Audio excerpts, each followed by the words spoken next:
The Prime Minister must know that Papua New Guinea is standing at the edge of a financial cliff with the threat of greylisting by the Financial Action Task Force, or FATF.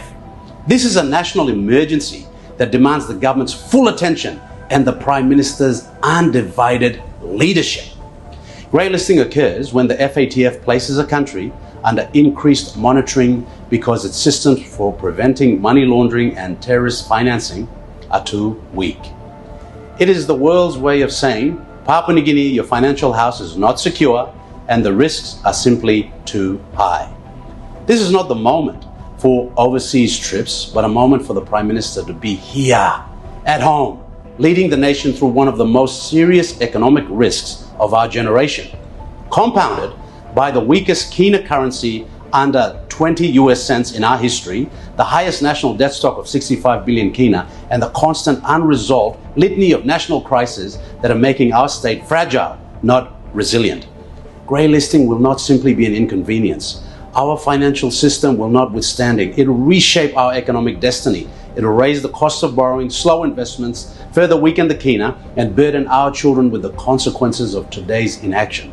It'll touch every business, every exporter, every bank, and every family. This is a generational threat. PNG needs their Prime Minister here, visible, decisive, and fully engaged, not abroad, not distracted, not delegating this crisis to committees. Leadership cannot be outsourced.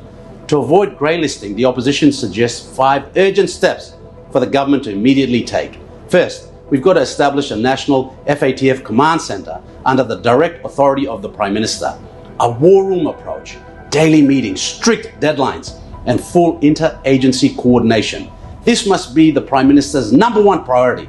Second, fast-track all legislative corrections demanded by FATF. Beneficial ownership transparency, supervision of high-risk sectors, and enforcement powers must be strengthened without delay. This will require immediate reforms, legislation, and a recall of Parliament in February to enact legislation pertaining to greylisting. The government must act now to show that it is absolutely serious. Third, we have to build real enforcement capacity, not paper reforms. FIU, police, ICAC, customs, and the prosecutor's office must receive specialized financial crime units, modern tools, and operational independence. Fourth, we have to deliver visible results that FATF can measure. Investigations, prosecutions, asset recovery, tangible outcomes, not workshops or policy papers.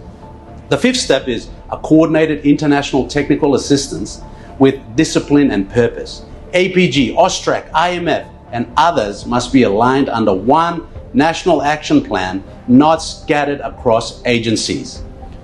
Margaret Thatcher, during the 1980s economic crisis, famously declared, "The day for half measures is over."